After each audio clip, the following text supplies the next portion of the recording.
Hey folks, I have here another icon. This one's rather meaningful to me because I picked it up while I was down in Kentucky visiting the Our Lady of Gethsemane Abbey, where one of my favorite authors, Thomas Merton, wrote from. He was a monk there in the Cistercian order. But this one is famous. This one's called the Betrayal of Christ, and it dates back to the 14th century. And there are some very interesting things about this painting. This is, let's see how I should hold this. This one is the Betrayal of Christ. However, there's a few things to pay attention to. You can see that Judas is there, maybe having just given a kiss to Jesus. However, he also has this deep sadness about him, as well as a halo.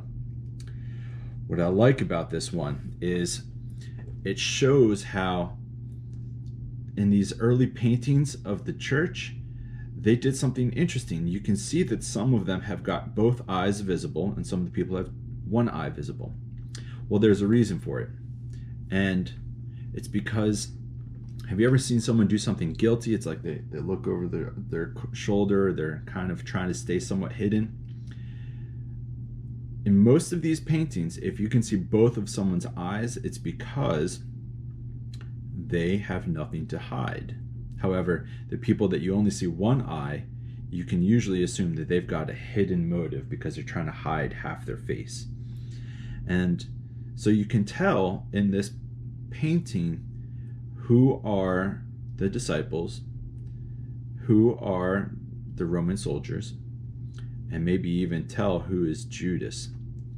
Now, I first bought this one because at first glance it clicked something in me, and all I could think of was, this is the American church and the struggle that the church always has to be true to Jesus or not be true, and to bless him with a kiss that's actually a betrayal. There's a lot of us that have found very duplicitous ways of honoring Jesus but not really honoring him, of actually selling him out.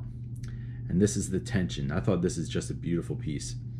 So although it might be a somewhat depressing and somewhat sad icon, I think it depicts the struggle of the church that at the same time both loves and doesn't know what to do with its own Christ, with its own Messiah.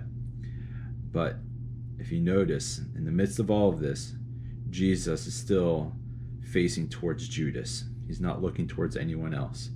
Almost with a saddened compassion. You can kind of see it right there, right?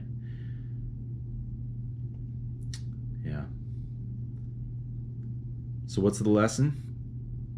Don't hide your face and look. Don't have a secondary motive, a half-hidden motive that you're trying to hide. But I mean, that's just my interpretation. You may interpret it however you like. But make sure that the way that you interpret your icons, you make sure it's meaningful. Cheers.